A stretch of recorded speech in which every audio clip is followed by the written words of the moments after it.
किया था, यानी कोई चीज फेंकनी नहीं है। एक तरफ कोकोनट का मिल्क बना करना ही है। हाँ, मिल्क तो मिल गया, और उसका जो चूरा है वो भी तो वेस्ट नहीं करना है, उसमें भी तो कुछ ना कुछ है ही, तो उसको हमने यूटिलाइज किया है। हाँ जी, मिल्क जो अपना कोकोनट है ना, जो भगवान को चढ़ाते हैं, वो नारियल, उसको बस पीस के पानी के साथ पीस के उसको छान लिया, वो मिल्क हो गया। और उसके अंदर फिर हम लोग बहुत सारी स्ट्रॉबेरी का बासुंदी बनाते हैं, बहुत सारी चीजें बनाते हैं, ड्राई फ्रूट मिल्क शेक बनाते हैं, मैंगो मिल्क शेक बनाते हैं। कोई भी हम जनरली जो घर में यूज करते हैं ना, वो कोई भी सीजनल फ्रूट आप ले सकते हो। हाँ, ये जो आपने ग्लास में पिया ना, हाँ यस, वो कोकोनट मिल्क था। नहीं, अपना सादा दूध हम लोग तेल घी दूध यूज नहीं करते हैं। दूध को मना करते हैं, और हम आपको ऐसा लगा कि यहाँ पे मिल्क पिलाएंगे। आपके विचारों को धन्य हो, तो ऐसा कैसे नहीं, हो हम सकता है? हाँ जी, एक एक करके पूछे। एक मिनट। और मैं जवाब दे रहा हूँ, आप माइक उधर दीजिए। अब आगे का साइंस हमारा सुनना बाकी है इसका, और आगे का सेशन यहाँ पे भी बाकी है, ये रह जाएगा अगर आप रेसिपीज में ज्यादा बिजी। मनीषा मैम, एक आंसर दे दे।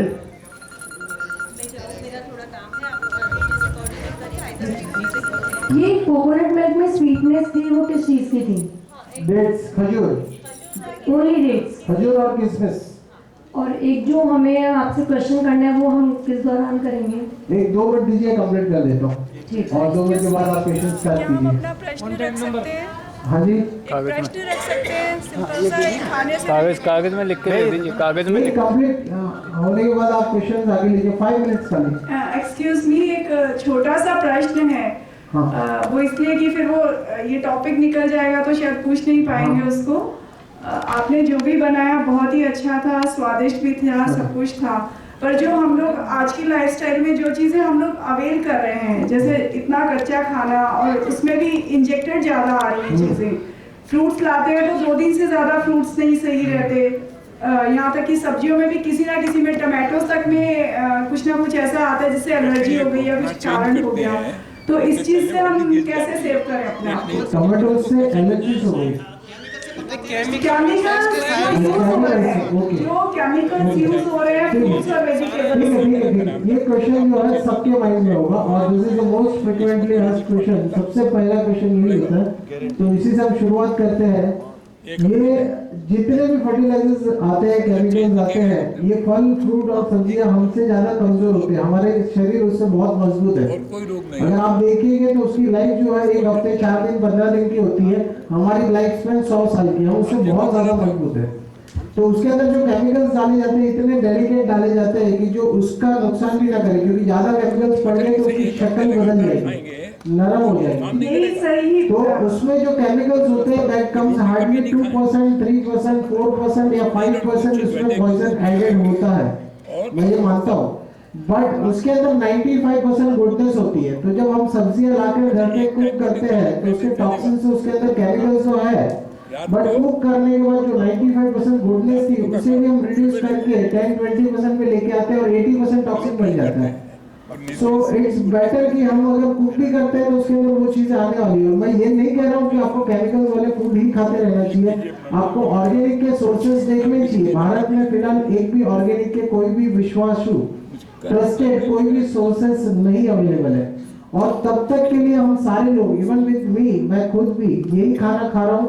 और थोड़ा सा मैंने अपना किचन प्लांटेशन हमारे ग्रुप ने सबने स्टार्ट किया है, तो हम अपनी बालकनी में, किचन में, हो सकता है कोई चीजें हमारी हो जाए तो वैसा छोटा सा फार्मिंग करके भी वहां पे सब्स्टिट्यूट निकाल सकते हैं।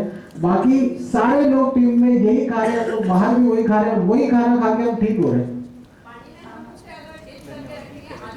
हाँ, 15 मिनट 10 मिनट स्पेशली जो फ्रूट्स आते हैं, सपोज पपाया है, यहाँ तक कि अभी जो सीजनल फ्रूट्स भी आ रहे मैं हैं। मानता हूँ, लेकिन उसका विकल्प मेरे पास नहीं है। आज हम जो बातें कर रहे हैं उस पर हम अगे रहते हैं, जिसका विकल्प हमारे पास ना हो उस पर चर्चा करके भी कोई अर्थ नहीं मिलेगा। टॉक्सिन्स डाले जाते हैं, चीजें डाले, मैं मानता हूँ, बट आप सुनिए, समझिए एक बात, जो चीजों में मिलावट हो गई जो निकालने लायक नहीं है वो तो वैसे भी नहीं निकलने वाली आप किसी भी हाल में। इसका मतलब ये नहीं कि हम फलों को छोड़ देंगे। दुनिया में कितना भी मॉडिफिकेशन होगा बट खून की एक बूंद कभी नहीं बना पाएगी, मैंने पहले भी कहा था, और एक पत्ती कभी नहीं बना पाएगा इंसान। तो पत्ती अगर बन रही है, अगर झाड़ उग रहा है और उसमें फल आ रहा है, इसका मतलब ये है कि उसके अंदर नेचर की शक्तियां मिली हुई है। अगर नेचर की शक्तियां मिली हुई है तो डरने की कोई जरूरत नहीं है, ठीक है। और आगे गाइडेंस ग्रुप में देते रहेंगे। Thank you so much. Thank you. Daily life में कभी भी कोई पेन हो, दर्द हो, कभी कोई दर्द हुआ, अर्जेंट में बुखार आ गया, सर दर्द हो गया, पैरों में दर्द हो, कई सालों पुराना, मेरे पास ऐसे अनुभव है जिन्हें 13 साल से स्पॉन्डिलाइटिस यानी यहाँ गर्दन का दर्द था और 13 साल के बाद उन्होंने सिर्फ 3 महीने के लिए या 6 महीने के लिए आइस मसाज किया। आइस मसाज करने के बाद आज 4 साल उनको हो गए, 4 साल में दोबारा दर्द नहीं आया है। तो आप भी जब भी दर्द हो, आपको किसी भी एरिया में शरीर में दर्द हो, आप ठंडे पानी का कपड़ा लगाएं या फिर आइस मसाज करें, वो बेस्ट है। अभी तक जो हम कर रहे थे वो था हॉट, गरम करना, हीट करना या गरम चीजें लगाना, उससे आपको सिर्फ पेन रिलीफ मिलेगा टेम्पररी। लेकिन अगर आप परमानेंट क्योर चाहते हैं तो जहां पे भी ठंडा कपड़ा लगाएंगे या आइस मसाज करेंगे, पूरे शरीर का खून का बहाव और रिपेयरिंग का केंद्र, हीलिंग का केंद्र एक एरिया में आ जाएगा। आपने यहाँ पे ठंडा कपड़ा लगाया तो पूरा शरीर जो अपनी शक्ति सिर्फ यहाँ पे लगाएगा रिपेयरिंग के लिए, एक ही जगह पे केंद्र बना देगा, तो वहां पे खून का बहाव भी ज्यादा हो जाएगा और इसी से शरीर में वहां से जो भी प्रॉब्लम है वो जल्दी से रिपेयर हो जाएगी।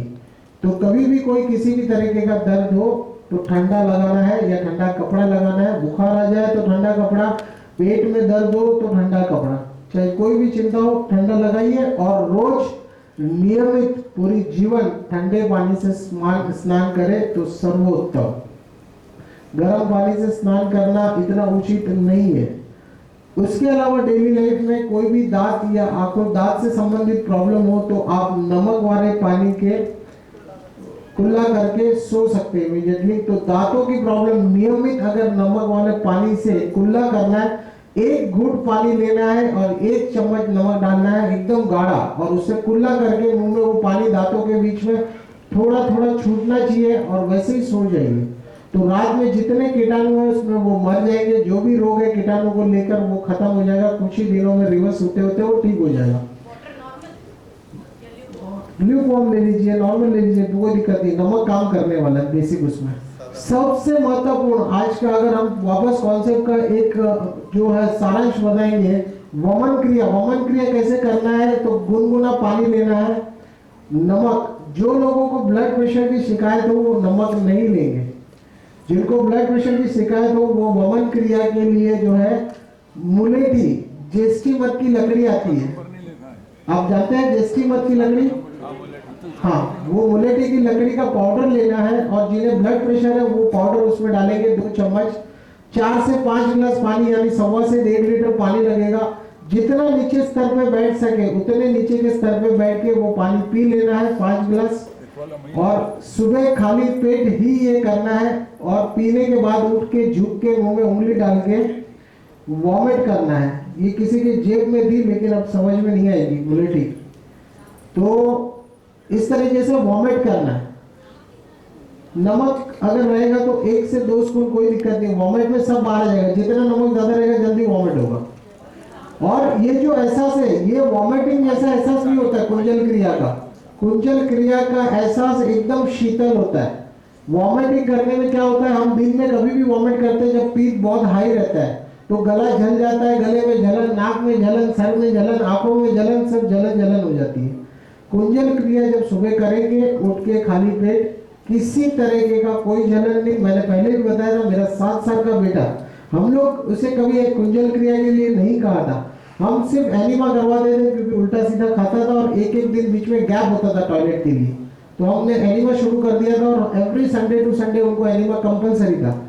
बट जब हम वमन क्रिया कर रहे थे घर पे, उसकी मम्मी कर रही थी सर्दी में, तो मम्मी ने वो पूछा, अरे क्या कर रहे हो आप, तो बोले वमन क्रिया कर रहे हो, बोले मैं भी करूं, बोले करो, करना शुरू किया। अब जब भी सर्दी होती है, कफ होती है, घर में मोस्टली कभी होती नहीं है, लेकिन इन केस किसी को हुई तो इमीडिएटली वमन क्रिया करते हैं, पूरा 15 मिनट में फुल्ली रिलीफ मिल जाता है। और जितनी गंदगी एनिमा में से निकलेगी, ये एक अनुभव आखिरी में फिर बता दूं, उससे कई गुना ज्यादा गंदगी 9 दिन के उपवास में निकलती है। अभी गई बार में 200 से ज्यादा लोगों ने उपवास किया था हमारे साथ जुड़ के, नवरात्रि का 9 दिन का उपवास। किसी ने पानी पे किया था, किसी ने सिर्फ अंगूर के जूस पे किया था। उसके सारे बेनिफिट्स हम आपको ग्रुप में बताएंगे। लेकिन 5वें दिन से शरीर में से सारा कचरा 5 दिन जमा होता है, और 5वें दिन से वो मल के रास्ते से सारा कोलेस्ट्रॉल, कचरा, गंदगी सब निकलना शुरू होता है। पहले का जो कोलन में जमा है, हाथों में जमा है, वो भी कचरा निकलना शुरू होता है। 5वें दिन से बाकायदे काले कलर का डांबर गिरता है, 1-1, 2-2 किलो, आधा-आधा किलो टॉयलेट के रास्ते से। एनिमल लेते रहना। और ऐसे ऐसे लोगों के अनुभव आए, इस बार इतने फोटोज आए। 5वां दिन, 6वां दिन, 7वां दिन और कभी कभी 8वें दिन तक दिखता है। इसीलिए 9 दिन की उपवास का ये रचना की गई है। नवरात्रि की रचना इसीलिए की गई है क्योंकि ये 9 दिन का टाइम लेता है। इसके पूरे साइकिल्स होते हैं, इसके पूरे साइंस है। तो जो अपनी बॉडी को हाई लेवल पे डिटॉक्स करना चाहे, वो हमारे साथ नवरात्र के फास्टिंग में, आने वाले नवरात्र में भी जुड़ सकता है। उसी के बीच में दौरान में कोई बीमारों के लिए इमरजेंसी में करना चाहे तो वो भी हमारा मार्गदर्शन ले सकता है। तो जितना टॉक्सिन निकला है लोगों को इस उपवास में, उतने लोगों को उतने कीड़े निकले। कीड़े यानी टैपवॉर्म जो होते हैं वो तकरीबन 12 से 15 इंच लंबे होते हैं, और लोगों ने टॉयलेट के रास्ते में से आधे बाहर आ गए और आधे निकलने बाकी थे, तो हाथ से खींच खींच के निकाले लिटरली। और टैपवॉर्म्स के फोटो भेजे ग्रुप के अंदर। लिटरली एक उपवास का ग्रुप बना था, उस ग्रुप में फोटोज आए टैपवॉर्म के बाथरूम में ऐसे दौड़ते हुए, इतने 15-15, 20-20, लेकिन एक महिला ने रिकॉर्ड तोड़ दिया, 60 टैपवॉर्म्स निकले, 60। वो समझ ही, दुनिया का कोई डॉक्टर उनका समझ नहीं पा रहा था कि वो क्यों बीमार है। और वो है सरिता जी हमारे, आपको फोटो दिखाऊंगा मैं यहाँ पे। जब सेमिनार में आए फर्स्ट दिन, तो वो कैसे बैठे थे, उनको विचार हो रहा था कि हमको जाना था हॉस्पिटल और गलती से आ गए आपके सेमिनार में। ऐसे पैर ऊपर रख के, सर ऐसे रख के बैठे थे, और वो फोटो दिखाई देता है सेमिनार में। जब ऑडियंस का फोटो देखते हैं तो उनकी हालत बहुत गंभीर थी, और उनके जीवन में इतने चमत्कार हुए कि सारी बीमारियां ठीक हो गई, इतना स्वस्थ हो गए। लिटरली उनका जो अनुभव था बहुत जबरदस्त था। तो वैसे अनुभव लोगों को टैपवॉर्म के और काला डांबर निकलने के अनुभव तो सभी के साथ जुड़े हुए हैं। और उसके अलावा भी चीजें, पत्थर निकले लोगों को, ऐसे ऐसे पत्थर निकले, वाकई में हथौड़ी से तोड़े तो भी टूटे नहीं। तो ऐसी चीजें कोलन में से निकलती है, लोगों को ये अनुभव रहा है। तो ये 9 दिन के उपवास में, इसी के साथ साथ जब वमन क्रिया शुरू करेंगे, तो जो लोगों ने बहुत आचार, बहुत ज्यादा एसिडिक खाया है, जिन्हें अल्सर, पेट में जलन की शिकायतें बहुत ज्यादा रहती है, उन लोगों ने पूरा पेट को डैमेज किया, उनके अंदर से जो वमन क्रिया में जो कचरा निकला है, ब्लड, सबसे ज्यादा ब्लड की गांठें निकलती है यहाँ से। और वो जो लोगों की निकली है गांठें जिस तरीके से, अगर आप वो देखेंगे तो उसे देखकर तो आप देख ही नहीं पाएंगे वो फोटो को। ऐसे फोटोज हमारे साथ वमन क्रिया में टॉक्सिन्स जो निकले, लाल, पीला, हरा, काला, सब पेट के पित्त में वैसा सब कलर अलग अलग निकलते हैं। तो ऐसे टॉक्सिन्स लोगों ने निकाले हैं। तो दोनों जगह से आपको सफाई शुरू करनी है यहाँ से जाने के बाद।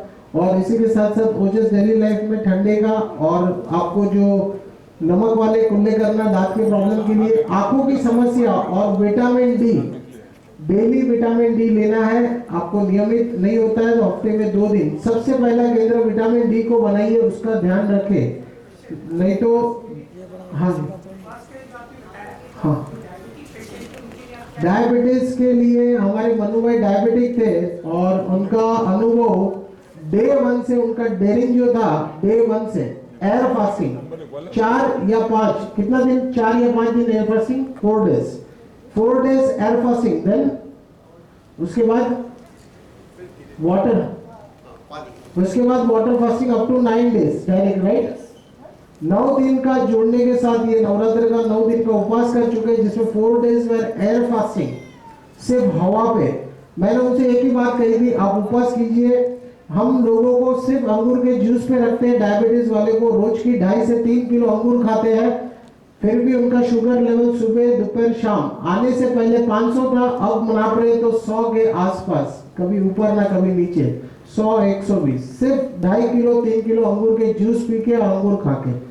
इन्होंने लंगोरा उपवास किया था, इनसे सिर्फ इतना ही कहा था कि आप अपना ब्लड प्रेशर और शुगर लेवल नापते रहना, जब भी आगे पीछे हो जाए मुझे बता देना, या फिर चम्मच से पानी लेना और चम्मच से सिप सिप करके पीना। तो उसके सारे टिप्स हम वहाँ पे मार्गदर्शन आपको देंगे, उसे कैसे करना है एडजस्ट, सारी चीज़ों को कैसे मैनेज करना है। तो हमारी टीम के कोई भी एक्सपर्ट्स के साथ आप जुड़ के उपवास की साधना आगे कर सकते हैं। आप जब ग्रुप में जुड़ेंगे तो असली लर्निंग वहीं से स्टार्ट होगी।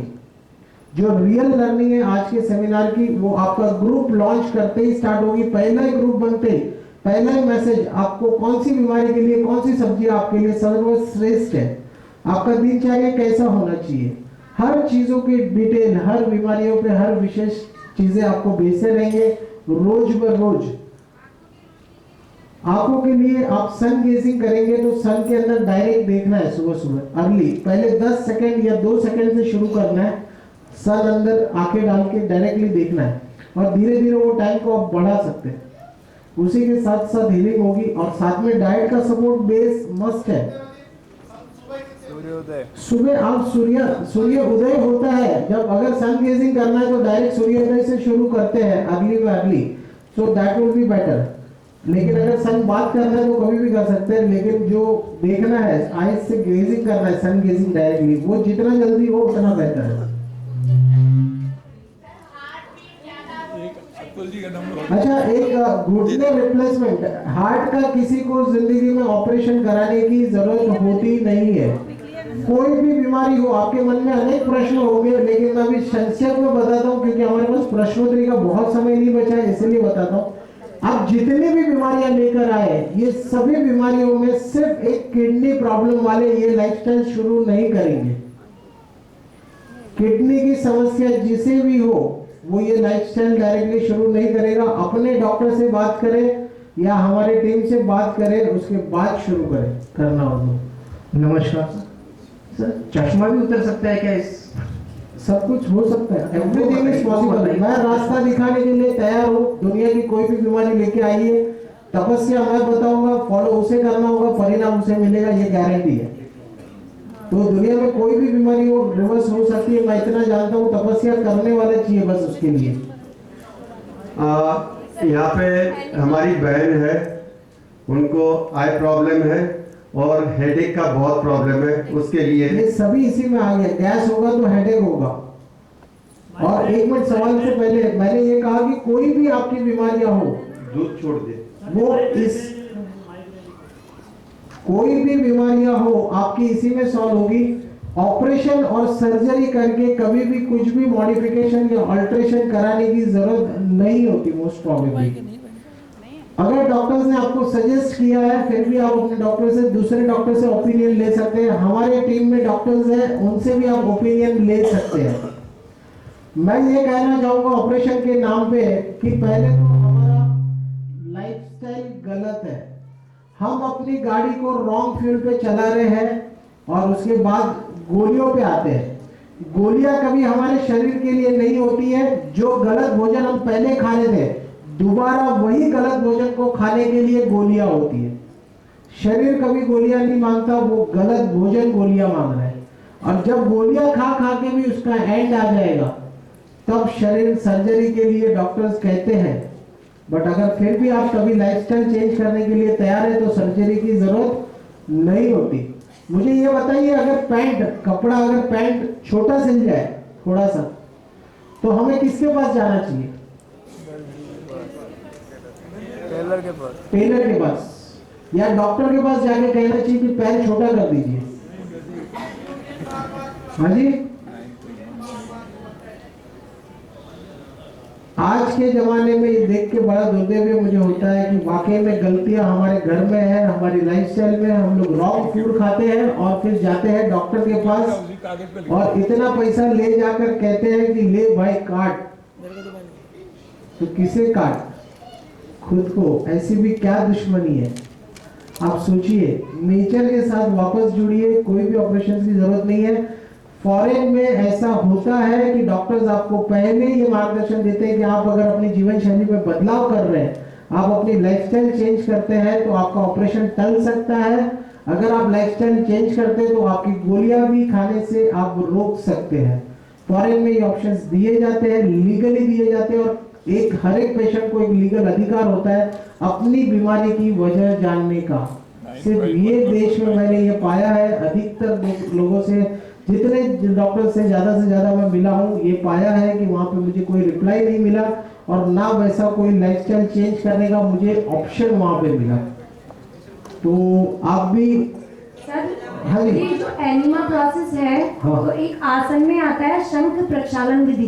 तो ये बोथ आर सेम और डिफरेंट। शंख प्रक्षालन में होता है कि हम वही गुनगुना पानी उसमें नींबू नमक डाल ऊपर पीते हैं, ऊपर से पीते हैं और नीचे से, तो वो फॉलो ऑन। आप पूरे पाचन तंत्र को क्यों परेशान करेंगे? ब्रश मुंह में करना है, मुंह साफ करना है, तो पीछे से कोई काम नहीं कर सकते हम, समझ रहे हो?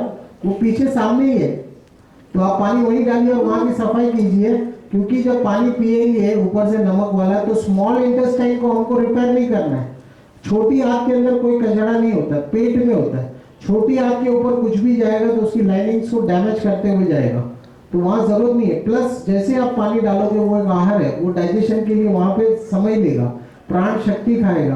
तो मैं ये कहूंगा कि हर चीज योग के अंदर और हर चीज के अंदर सब कुछ फॉलो करने की ऐसी कोई आवश्यकता नहीं है, बेहतर है। और एक जैसे विटामिन डी का सनलाइट के अलावा क्या सोर्स होता है? कोई भी नहीं, सिर्फ विटामिन तो वो डी। हमारे घर में है, जैसे हमारी माँ, मेरी दादी सास, वो विंटर में मॉर्निंग से हमारा घर का जो स्ट्रक्चर है उसके अकॉर्डिंग सुबह 7 बजे जो सूरज उगता है और शाम को जाता है 6 बजे तक सनलाइट मिलती है, वो उसके पीछे रहती है, बावजूद इसके भी उनको विटामिन डी की कमी है। ऐसा हो ही नहीं सकता है, डॉक्टर्स ने कहा आप कपड़े पहन के अगर ले रहे हैं, थोड़ा सा एक्सपोजर बढ़ाइए, वो टाइम दुनिया में आप नेचर एक बैठिए, आप बैठिए, आप लीजिए भाई। नेचर को जो है कभी चैलेंज ना करें, सृष्टि सबकी जननी है, हम सबको बनाने वाला जो इंजीनियर है वो एक ही है, भले हम अलग अलग बने हो, नेचर सबके लिए एक काम करेगा। वो सनलाइट ले रहे हो, बॉडी में विटामिन डी नहीं बन रहा है, this is not possible at all, ऐसा कभी नहीं हो सकता। नेचर सबके साथ एक सलूक करेगा। 4 महीने लगते हैं, पहली बात ये समझ लीजिए, विटामिन डी लेना शुरू करेंगे आज से 4 महीने लगेंगे आपके रिपोर्ट में दिखने में, क्योंकि उसका बैकअप उतना बना रहता है। बारिश में 4-6 महीना अगर बारिश में आवे भी नहीं, धूप भी, तो भी हमारा विटामिन डी अंदर बना रहता है उसका स्तर। तो साल में अगर 6 महीने नहीं भी लिए बारिश में तो वो चलेगा, वो पता है सृष्टि को, नेचर को। तो आप लेते रहिए, विटामिन डी पक्का बढ़ेगा, ये गारंटेड है, एक्सपोजर सही होगा तो। और नेचर का लॉ सबके लिए एक समान काम करेगा।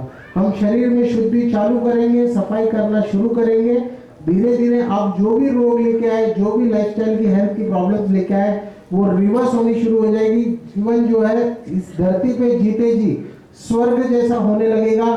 स्वास्थ्य किसे कहते हैं? तो शरीर के न होने का एहसास। मैं यहाँ पे सुबह से खड़ा हूँ, यहाँ पे आपसे पहले दौड़ के ऊपर गया, ऊपर जाके मेन सेक्शन जो था वहाँ पे सब सर्व कर रहे थे पुरुषों ने, मैं वहाँ जाके खड़ा रहा, वहाँ खड़े रहकर वहीं बाइटिंग करके फूड ले लिया और वहाँ से फिर दौड़ कर आया, यहाँ पे स्टेज में भी वापस खड़ा हूँ। तो मैं किसी रेस्ट मोड पे नहीं हूँ सुबह से, मुझे शरीर के कोई पहक का एहसास नहीं होता है, मुझे ये दर्द हो रहा है, ये दर्द हो रहा है, ये दर्द हो रहा है, ऐसा कोई एहसास नहीं होता, ना पेट का भारीपन, ना कोई गैस, ना एसिडिटी, कभी कोई एक डकार भी बूंद से नहीं आती। अच्छा, पेट में कितना खाना चाहिए, तो उसका एक और चीज यहाँ पे बता दूं। पहली डकार आने तक हमें खाना चाहिए। पहली डकार आती है जब पेट जो है आधा से ऊपर भर जाता है, आधा भर जाता है प्लस होता है, वैसे पहली डकार आनी चाहिए। पहली डकार आते ही खाना रोक देना चाहिए। उसके बाद दूसरी डकार आती है जब पेट फुल हो जाता है। पेट अगर फुल हो गया तो तीसरी डकार भी आएगी जो होगी खट्टी, क्योंकि वो ऊपर की तरफ एसिड को भेजेगी। और अगर तीसरी डकार आई तो उसके बाद एक चौथी डकार आएगी जब खाना पूरा डाइजेस्ट हो गया, पेट खाली हो जाएगा, तो 4 से 5 घंटे बाद एक और डकार आएगी, वो चौथी। डकार नहीं है तो आपके खाने की पोजीशन गलत है, जमीन पे बैठकर इज्जत के साथ खाएं तो डकार पक्का आएगी।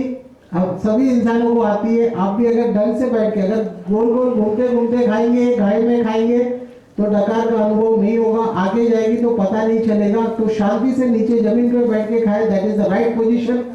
पहली डकार में खाना रोक देना चाहिए, दूसरी और तीसरी डकार का अनुभव नहीं होना चाहिए, चौथी आनी चाहिए डायरेक्ट पेट खाली होने की। पेट खाली होने के बाद आप आधे घंटे बाद, 1 घंटे बाद कुछ भी दोबारा खा सकते हैं। दूसरी बात है, यहाँ पे एक और बताना चाहूंगा, लोगों के मन में ये होगा कि ये पका हुआ भोजन और कच्चा, ये लोग बचपन से एक भ्रम में, कच्चा खाएगा डाइजेस्ट नहीं होगा, पेट दुखेगा तेरा, ये होगा। लेकिन आज एक बता दूं कि आज आपने खाया है, उसका डाइजेशन कितना फास्ट हो रहा है, इसका आप एक एक्सपीरियंस आज आपको हो जाएगा। कितना खाया आपने, कितनी क्वांटिटी में, ये आपको पता होगा। आप 2 बाउल में भिंडी लीजिए या कोई भी ऐसी आइटम लीजिए जिसकी सब्जी भी बनती हो और वैसे भी बनाए। टमाटर की सब्जी ले लीजिए, एक में टमाटर की सब्जी, एक में टमाटर ले लीजिए। जितने टमाटर सब्जी में डाले उतने कच्चे लीजिए, या फिर भिंडी ले लीजिए। आप कच्ची भिंडी अगर खा जाएंगे, मतलब नेचुरल भिंडी अगर खा जाएंगे, नेचुरल टमाटो खाएंगे, 1 घंटे बाद वमन क्रिया कीजिए, पेट से कुछ भी बाहर नहीं आएगा क्योंकि वो डाइजेशन के लिए आगे बढ़ गया। लेकिन उसी को पका के डाले, 2 घंटे बाद वमन क्रिया करें, गारंटी देता हूं 2 घंटे बाद भी वो खाना पूरा का पूरा वापस आएगा। क्योंकि जो खाना नेचुरल रूप में पचने में 1 घंटे में पचता है, वही खाना कुक होने के बाद पचने में 3 घंटा लेता है, यानी 3 गुना प्राण शक्ति हमारी वो खा जाएगा। तो कभी भी कुछ खाने से पहले पुनः विचार करें कि इससे कितना टॉक्सिन मेरे अंदर जा रहा है, कितना जहर जा रहा है, फिर उसकी सफाई करने के लिए कितनी मेहनत करनी पड़ेगी। तो लाइफ में आप अलर्ट हो सकते हो दिन ब दिन, और अपने नंबर्स फीडबैक फॉर्म में अगर आपने दिए हो तो हमको ऐड करना आसान होगा। कोई अगर हम भूल जाए कहीं पे ऐड करना, तो हमारे फोन नंबर्स फिर स्क्रीन पे देता हूँ और वहां से आप फोन कर सकते हैं। ये एक हमारा डिस्क्लेमर है, आपको कोई भी मेडिसिन जो है बिना डॉक्टर के पूछे डायरेक्ट यहाँ से निकलने के बाद डायरेक्टली कोई भी मेडिसिन बंद नहीं करनी है। डायबिटीज वालों और ब्लड प्रेशर वालों को तो खास केयर करना है, उनको रोज चेक करना है, क्योंकि अगर डाउन होगा तो अनकॉन्शियस हो जाएंगे। तो रोज नियमित अपने डॉक्टर से मिलकर चेक कर सकते हैं। अगर पूरे डेडिकेशन से फॉलो कर रहे हैं तो डे 1 से हो सकता है कि उनकी दवाइयाँ बंद करनी पड़े, क्योंकि दवाइयाँ कभी शरीर नहीं मांगता, दवाइयाँ जो मांगती है वो हमारा गलत भोजन है। और इसी तरीके से जो एक शब्द और भी कहा था मनु भाई ने कि हमारी बॉडी जो है वो डिजाइन हमेशा के लिए डिजाइन हुई है, वो है स्वस्थ जीने के लिए।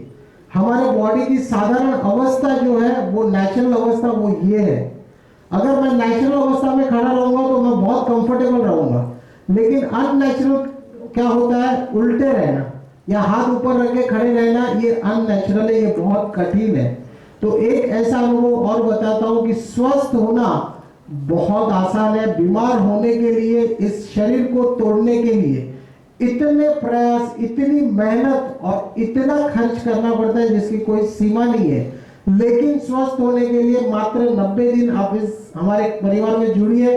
90 दिनों में कितने भी साल पुरानी दवाइयां हैं बंद हो जाएगी और बिना खर्च, पैसे उल्टे बचेंगे, घर के सारी होटलों के खाने के पैसे बचेंगे, घर के खाने के गैस के पैसे बचेंगे, सब सेविंग होगी।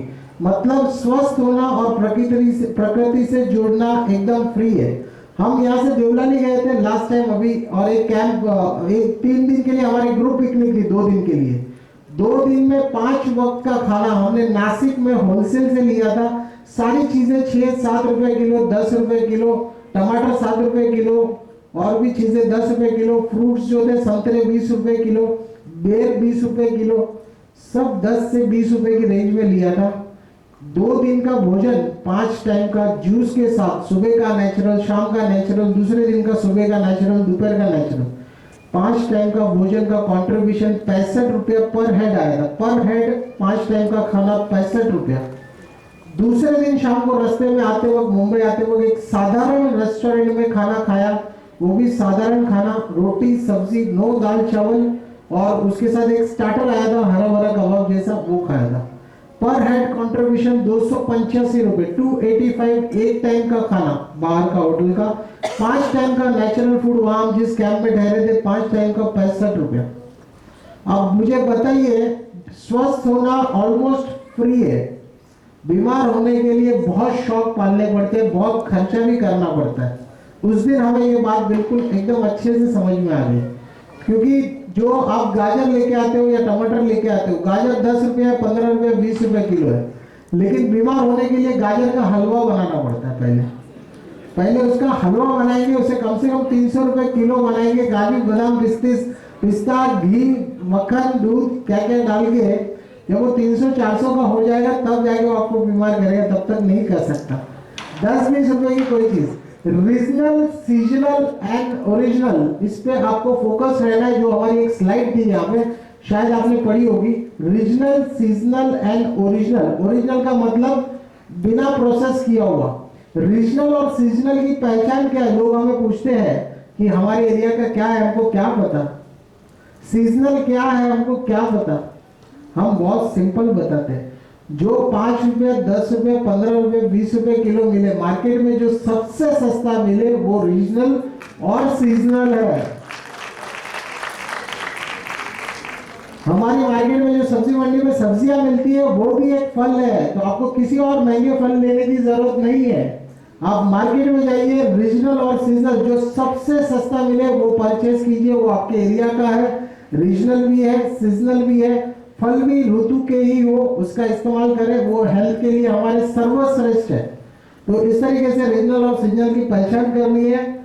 और इसी के साथ एक 5 डेज कैंप के बारे में आपको थोड़ा सा देख लीजिए, बताइए। ये मुग्धा शाह है, ये पहले ये एक्ट्रेस हमारे सेमिनार में जब आए तो ऐसे दिखते थे। ये उनका सीरियल का कॉस्ट्यूम में है और ये उनका नॉर्मल कार में फोटो है, पर्सनल फोटो। जब हमारे ग्रुप में जुड़ने के बाद 2 महीने हो गए तो उन्होंने मुझे फोन किया, अरे अतुल भाई मेरा सीरियल में माँ का कैरियर खतरे में आ गया है। मतलब टेंशन क्यों ले रहे हैं, माँ का रोल गया तो हीरोइन का रोल आएगा। तो उसके बाद वो ऐसे हो गया, अब माँ जैसे नहीं दिखते ना, क्या करें। हाँ जी, हाँ, एक प्रश्न का जवाब दीजिए। हाँ जी, ये घुटनों में जो गैप आ जाता है वो इन्हें नेचुरल से कैसे गैप भरेगा? ओके, धन्यवाद। ये सरिता जी जिनका अनुभव बता रहा था, मैं एक्सपीरियंस जब सेमिनार में आए तो किस तरीके से बैठे थे वो रोते हुए, और बहुत सारे उपवास में टॉक्सिन्स जो निकले, उनके फोटोग्राफ जो आए, हम सब शॉक हो गए। ऐसे बहुत सारे लोगों के अनुभव है। देखिए, कभी गैप में हड्डियां एक दूसरे से टच नहीं करती, ऐसा कभी गैप नहीं होता है या ऐसा कुछ नहीं होता है। वहां पे हड्डी के अंदर ब्लड सर्कुलेशन होता है, वहां पे लुब्रिकेशन होता है, और लुब्रिकेशन बंद हो जाता है बनना तो डॉक्टर्स कहते हैं रिप्लेसमेंट, हड्डियां घस गई, ऐसा कहते हैं। आप मैकेनिक के पास जाओगे बाइक लेके, उसका बल्ब उड़ जाएगा तो मैकेनिक उस बल्ब को रिपेयर कर सकता है क्या? नहीं कर सकता। जो चीज रिपेयर नहीं होती वो कही जाती है रिप्लेस। तो डॉक्टर्स जिस चीज को रिपेयर नहीं कर सकते वो कहते हैं रिप्लेस। तो घुटने, मैंने पहले कहा कि बॉडी जो है वो कोई कार नहीं है, कि कोई मशीन नहीं है जो टूट गई एक बार तो टूट गई। ये ऑटोमेटिक मशीन है, जो चीज वो खराब करना जानती है वो उसी को रिपेयर करना भी जानती है। तो अगर आप तपस्या करेंगे, हम आपको मार्ग दिखाएंगे, किसी तरीके का घुटना रिप्लेसमेंट का जरूरत नहीं पड़ेगा। और ऐसे एक अनुभव नहीं, ऐसे हजारों अनुभव है हमारे साथ, उनके नंबर्स हम डायरेक्टली आपके साथ शेयर करेंगे, आप उनसे बातें कर सकते हो जिनके घुटने ठीक हो गए। एक तो अजवानी जी, आपके मामा जी, इनके कर्नल साहब में मुंबई में रेडियो क्लब में प्रोग्राम हुआ था, और उनके घुटने एट द एज ऑफ 85 उनके घुटने सपोर्ट नहीं कर रहे थे, आधा किलोमीटर भी चलने के लिए आज 1-2 किलोमीटर चले जाते। तो बहुत जबरदस्त एक्सपीरियंस उनका भी है। घुटने का दर्द पानी से भी रिलेटेड है क्या? वो कहते हैं पानी पीने से, बैठ के पानी पीने से, खड़े होकर पानी पीने से हो जाता है? नहीं, पानी ऑलवेज खाना या पीना, बैठकर फुर्सत नहीं करना चाहिए, दिस इज बेटर ऑलवेज। लेकिन घुटने के साथ उसका क्या रिलेशन है इसके बारे में मैं नहीं जानता। ये एक हमारे स्कैन है जिसके अंदर हार्ट के ब्लॉकेजेस, जो हमें रिसेंटली दिल्ली में हुआ था, उन्होंने दिए थे दोनों स्कैन। 1 महीने में उनको बहुत डाउट था तो दोबारा एंजियोग्राफी करवाया। पहले 90% ब्लॉक था, ये 90% आप ब्लॉकेज देख सकते हैं कि ये ब्लॉकेज है। और ये ब्लॉकेज पहले इतनी थी, 1 महीने के बाद जब उन्होंने वापस री एंजियोग्राफी करवाया तब ब्लॉकेज इतनी सी हो गई, 95% से 15% पे आ गई ब्लॉकेज। तो ऐसा 1 महीने में इतनी ब्लॉकेज रिवर्स हो सकती है। कोई भी अगर नेचर के साथ जुड़े तो तपस्या के लेवल अलग अलग है, आप कितने सीरियस मोड पे करना चाहते हो इसे, वो हम रास्ता आपको ग्रुप में बताते रहेंगे, उसी के हिसाब से आप फॉलो कीजिए। 5 डेज हेल्थ कैंप होते रहता है, जब भी होगा आपको इसकी इंफॉर्मेशन मिलेगी। इसी के साथ मैं इससे, हाँ जी,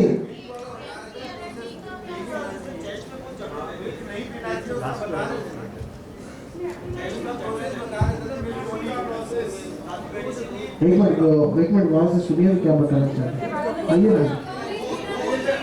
दूध के लिए सर। हाँ दूध क्यों नहीं पीना चाहिए? ओके, मिल्क का वीडियो आप देखना चाहेंगे, वो great, thank you for the reminder. Video आप वीडियो में लेकिन साउंड नहीं, आप कुछ नहीं समझ पाएंगे, बहुत दिक्कत हो जाएगी। आप वहाँ पे लैपटॉप से वीडियो में डायरेक्ट वीडियो में आप साउंड, उसका मोस्ट इम्पोर्टेंट था, उसका लिंक दे दूंगा, यूट्यूब पे है, आप देख सकेंगे। आंखें बंद तो नहीं करेंगे कोई?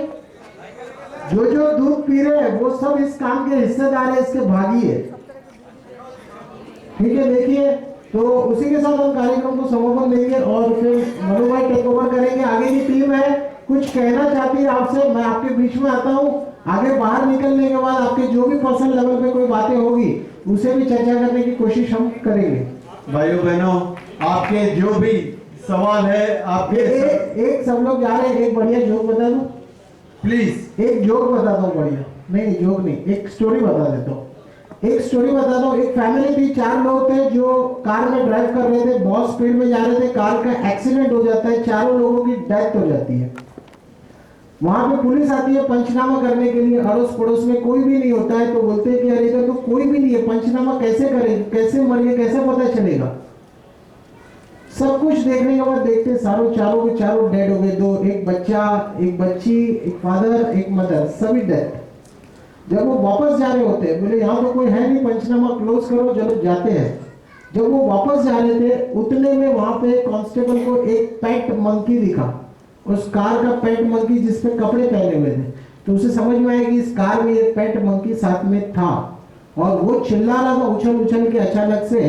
तो उससे इशारों में पूछा गया कि ए मंकी, तुझे पता है कि इस कार में जो बच्चा था वो क्या कर रहा था, जो लड़का था वो क्या कर रहा था? तो मंकी ने इशारा किया, तो वो समझ गया कि वो कंप्यूटर गेम्स खेल रहा था। उसके बाद सेकंड इशारा किया, उससे पूछा जो बेबी थी, बेबी वो क्या कर रही थी? तो मंकी ने बोला सो रही थी, बेबी वॉज स्लीपिंग। तो उन्होंने पंचनामा में लिख दीजिए बच्ची सो रही थी। उससे पूछा मम्मी क्या कर रही थी? तो मम्मी के बारे में जैसे ही पूछा गया तो मंकी ने जो इशारा किया, काय मतलब क्रॉलिंग चालू था, हस्बैंड के ऊपर कुछ तो चिल्लम पट्टी चालू थी एज यूजुअल, तो रिपोर्ट में लिख दिया। जब पूछा गया कि हस्बैंड जो थे, मतलब जो पिता थे गाड़ी में, वो क्या कर रहे थे? तो मंकी ने बोला ड्रिंक एंड ड्राइव, चलो केस बनाओ। खत्म करके पंचनामा सब कुछ सही हो गया और वो पुलिस और कांस्टेबल वहां से निकल रहे थे। उतने में जो हवलदार थे उन्होंने कहा सर आप भूल गए, ये बंदर से पूछना। तो बोले अरे बंदर तू क्या कर रहा था? तो बोले ड्राइविंग। तो मैं आपसे यही कहना चाहूंगा, अपनी गाड़ी खुद चलाए, किसी और के भरोसे न रखें। किसी और के भरोसे रखेंगे तो किसी और को दोष कभी नहीं देना, डॉक्टर्स को कभी दोष नहीं देना, अपनी गाड़ी पहले खुद चलाइए। थैंक यू, धन्यवाद श्री अतुल भाई। और अतुल भाई जी अभी भी आपके साथ रहेंगे, आपको बार सवालों का जवाब भी देंगे। और आज का कार्यक्रम आप सबको अच्छा लगा? कंफर्मेशन एक बार दे दी जाए। धन्यवाद, शुक्रिया। और एक अनाउंसमेंट है। एक मिनट, सभी बैठे रहे, उठना नहीं है, बैठे रहे। एक अनाउंसमेंट, देखिए आप लोगों ने जिनको सुबह से सुना, इतनी गाइडेंस ली, पूरे जीवन को ठीक करने का रास्ता और मार्ग समझा, क्या आप नहीं चाहेंगे कि हम सब मिलकर के उनको सम्मानित करें? ये तो बहुत बड़ा अपमान है कि हम लोग खड़े हो रहे हैं। हम जब तक हमें अपना लाभ लेना था, हम इतने स्वार्थी कैसे हो सकते हैं? जब तक हमें लाभ लेना था तब तक तो हम बैठे हैं, और जैसे ही लगा कि अब खत्म हुआ वैसे ही चल दी। अभी 15 मिनट का कार्यक्रम शेष है। आप सभी